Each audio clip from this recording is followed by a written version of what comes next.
Olá, graça e paz, louvado seja Deus. Amém? Ainda em Gênesis capítulo 12, versículo 10, diz assim: Havia fome naquela terra.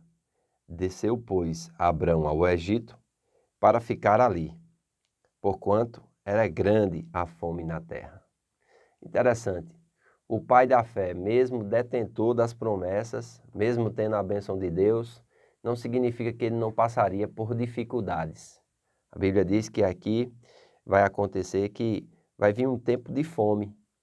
Amém? Isso faz com que Abrão ele se mova em direção, e a Bíblia diz que ele vai descer ao Egito. Amém?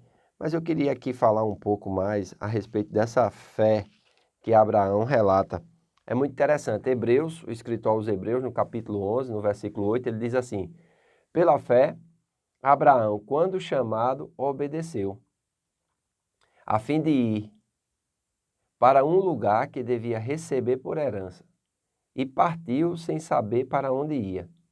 Pela fé peregrinou na terra da promessa, como em terra alheia, habitando em tendas, com Isaque e Jacó, herdeiros com ele da mesma promessa, porque aguardava a cidade que tem fundamentos, da qual Deus é o arquiteto e edificador. Aleluia, amém? Então Abraão, ele não tinha esse interesse de ter, vamos dizer assim, uma pátria aqui, amém? Então Deus lhe faz promessas. E Abraão, ele vai se tornar, vamos dizer assim, o protótipo da pessoa do reino. Ou seja, vai viver um estilo de vida que hoje deve ser o estilo de vida de qualquer um que serve a Deus. Que vida é essa? A vida que é mediante a fé, né? No versos 1, 2 e 3 do capítulo 12, Deus chama Abraão, faz a ele promessas, amém? E no versículo 4 diz: Partiu, pois, Abraão, como lhe ordenara o Senhor. O escritor aqui aos Hebreus diz que ele foi convocado, né? Então Deus ordenou, Deus convocou, e a vida da fé é essa, é você seguir, né? Uma convocação, uma ordem de Deus, e a partir dali viver em detrimento daquilo. Amém? Diz assim: Abraão é apresentado tanto no Antigo como no Novo Testamento como protótipo de todos os que passam pela experiência de buscar o restabelecimento do ser humano através da redenção. Antes e acima de tudo, no seu relacionamento com Deus pela fé, sem obras, né? Está lá em Romanos capítulo 4, dos versos 1 ao 25. Porém, muito raramente, o segundo aspecto da redenção é percebido. Abraão também é visto como um caso típico do projeto divino de recuperação do domínio da vida para o ser humano. Romanos 5, 17. Né? Os que recebem a abundância da graça e o dom da justiça reinarão em vida, através de um só, a saber, Jesus Cristo, né? Que prefigurava. Então, Abraão, ele buscava uma cidade da qual Deus é o fundador e o arquiteto. Amém? Então, Abraão também é tido como o pai de todos os que trilham pela vereda da fé. Romanos 4, 12. Como tal, ele é o exemplo do plano divino revelado por Deus para restabelecer o governo do seu reino em toda a terra, através do povo da sua aliança. Através de Abraão, a quem Deus tornaria em uma grande nação, restaurando assim o governo, e a quem ele escolhe para conceder um grande nome, restaurando assim a autoridade, Deus declara os seus planos para gerar filhos incontáveis que serão modelados conforme este pai da fé, uma espécie de exemplo ou protótipo. Esta verdade é confirmada em Romanos 4,13, onde a designação de Abraão como herdeiro do mundo corre paralela com a promessa de Jesus de que os seus seguidores, que humilham-se em fé, também receberão o reino e herdarão a terra. Jesus falou isso no Sermão do Monte, em Mateus 5. Amém? Então é muito importante nós entendermos isso, porque quando nós entendemos isso e vivemos esse estilo de vida, que é um estilo de vida de obediência, porque a fé sem obras é morta, e essas obras que Tiago está falando são as obras da obediência, amém? Não são obras que nós praticamos para receber, não. São obras que derivam daquilo que nós já temos. A fé, ela é assim, amém? Então, são ações que correspondem à fé. E é interessante, né, que Abraão ele não estava apegado a nada. Ele estava simplesmente confiando em Deus. Olha o que é que Estevão, ele vai falar aqui em Atos, amém? Atos, capítulo 7. Como é que Estevão vai começar o seu discurso? Diz assim: então lhe perguntou o sumo sacerdote, porventura é assim quando ele foi acusado? Aí o verso 2 diz: então Estevão respondeu: varões, irmãos e pais, ouvi. O Deus da glória apareceu a Abraão, nosso pai, quando estava na Mesopotâmia, antes de habitar em Harã, e lhes disse: sai da tua terra, da tua parentela, vem para uma terra que eu te mostrarei. Então, saiu da terra dos caldeus e foi habitar em Harã, e dali, com a morte de seu pai, Deus o trouxe para esta terra em que vós agora habitais. Nela não lhe deu herança, nem sequer o espaço de um pé, mas prometeu-lhe dá-lhe a posse dela e depois dele a sua descendência.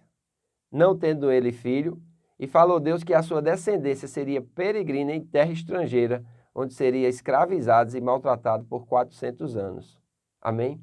Deus disse: julgarei a nação de que forem escravos, e depois disso sairão daí e me servirão neste lugar. Olha a visão que eles tinham, né, da promessa do relacionamento de Abraão com Deus e desse relacionamento com fé. Deus prometia, Abraão cria e andava naquela promessa. Amém? É interessante, ele não vai possuir, mas a herança dele vai possuir, simplesmente porque ele creu em Deus. Simplesmente porque ele saiu de uma parentela que era politeísta e foi para um lugar distante, sem saber para onde ia, mas confiando em Deus. E a vida da fé é assim. Amém? Nós estamos confiando em Deus e essa pandemia veio revelar quem confia em Deus e quem não confia em Deus. Amém? Então é muito importante nós entendermos que passos de fé só podem ser dados quando nós estamos verdadeiramente confiando em Deus. Porque se nós dermos passos de fé nos segurando em coisas humanas ou até mesmo em algum homem que prometeu alguma coisa, a decepção será enorme. Por quê? Mesmo peregrinando na terra da promessa, sabe o que foi que aconteceu? Fome, escassez. É interessante, o texto diz aqui no versículo 10, havia fome naquela terra. Desceu, pois, Abraão ao Egito para aí ficar, porquanto era grande a fome na terra. Aleluia. Amém. Então as circunstâncias não definem quem nós somos. Quem define quem nós somos é Deus. E a nossa fé em Deus é que vai ser o braço que vai trazer o invisível para o visível. A nossa perseverança, amém? Porque fé, ela é irmã gêmea de perseverança. Então, pela fé e pela perseverança, nós vamos ganhar a nossa alma. Nossa alma, infelizmente, não renovada, ela é cheia de incredulidade, ela é cheia de porquês, ela é cheia de como será, amém? E nós precisamos renovar a nossa alma e só acontece numa íntima relação com Deus. Relacionamento com Deus, em saber do seu caráter, em saber que Ele é fiel e que Ele cumpre aquilo que fala, vai nos fazer andar de modo sobrenatural, com inteira confiança naquele que fez a promessa. Amém? Então é muito importante nós entendermos isso.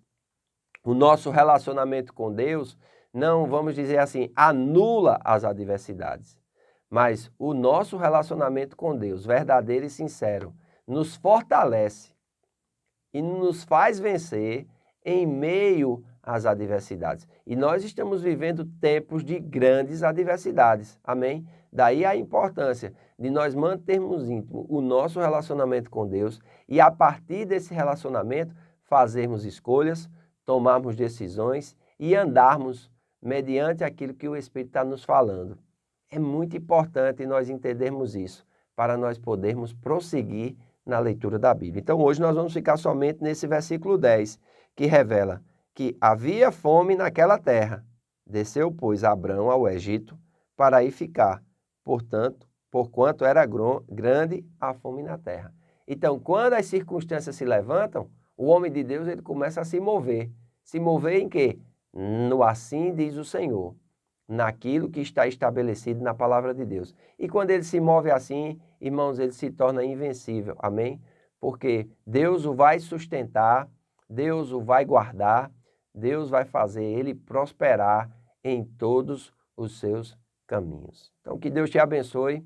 Este é o nosso comentário de hoje. Que você possa estar compartilhando esse vídeo com o maior número de pessoas possíveis, amém?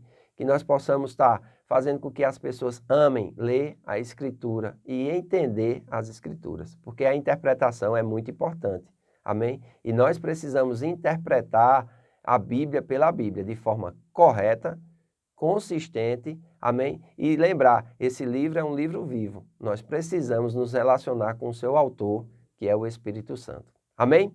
Então, um grande abraço, Deus abençoe e nos vemos amanhã, em nome de Jesus.